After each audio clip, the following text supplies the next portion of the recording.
the edge of a quiet park bench, staring blankly at the pond before him. The water was calm, almost unnaturally still, mirroring the clear blue sky above. On any other day, the peaceful setting would have been enough to soothe him.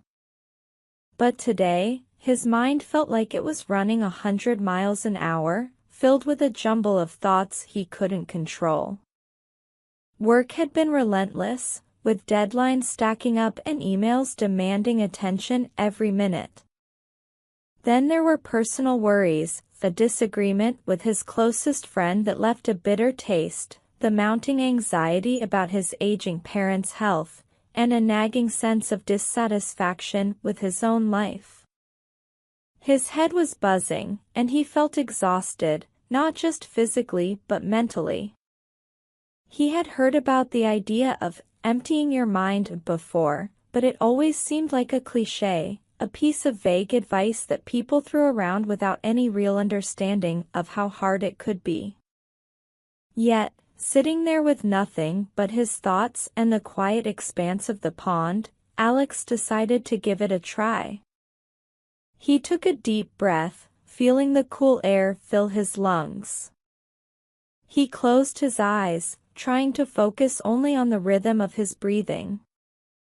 In and out, in and out. But his thoughts continued to intrude, pushing their way back into his consciousness. A reminder of a meeting tomorrow morning, a fleeting image of his friend's hurt expression, a pang of guilt about something he couldn't even pinpoint. Alex opened his eyes and sighed. "This isn't working," he muttered under his breath. Then, an elderly man walking with a cane passed by and paused near Alex's bench. He seemed to have noticed Alex's frustration.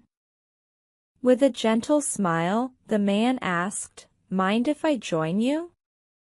Alex, surprised but welcoming the distraction, nodded. The old man sat down slowly, placing his cane beside him.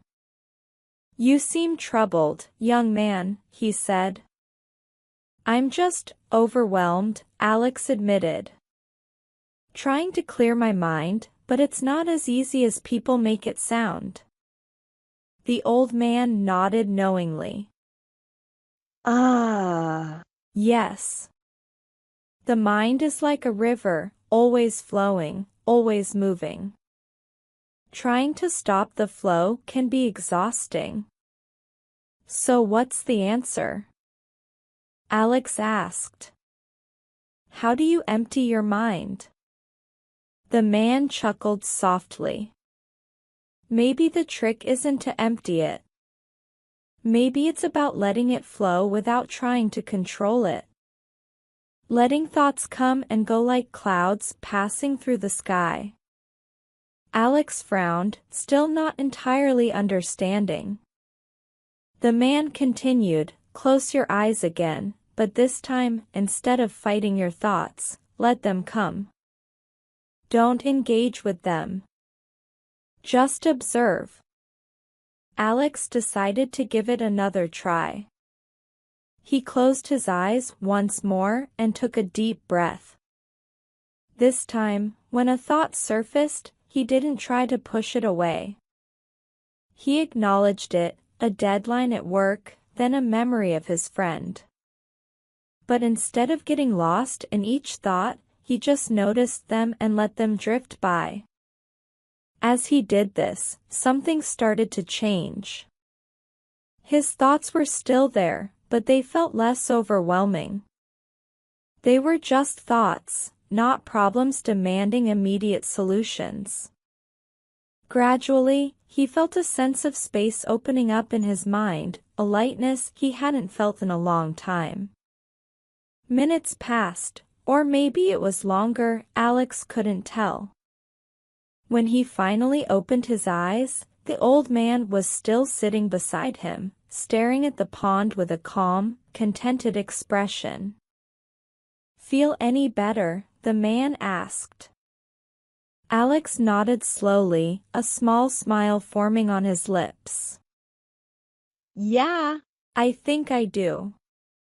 It's strange, just observing the thoughts makes them seem less heavy. The old man smiled back. That's the way of it. You don't have to empty your mind completely. Just give yourself a bit of distance from your thoughts, and you'll find that peace is a bit closer than you thought. Alex thanked the man, who eventually got up and continued his walk. Alex stayed on the bench for a little while longer, looking out at the pond again. The water still mirrored the sky, but now he saw something else in its reflection, a quieter version of himself, someone who could let things be, even if just for a moment. And that, he realized, was enough. Let's learn some words from the story. Nagging. Meaning, repeatedly annoying or scolding someone. Example, she kept nagging him to clean his room. Intrude. Meaning, to enter or come in without permission or welcome. Example, he didn't want to intrude on their private conversation. Fleeting. Meaning, lasting for a very short time, brief. Example, they shared a fleeting glance before she turned away. Pang. Meaning, a sudden sharp feeling of pain or emotion. Example, he felt a pang of guilt after forgetting her birthday.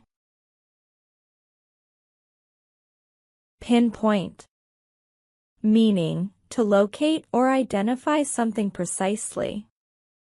Example, the doctor was able to pinpoint the source of the pain.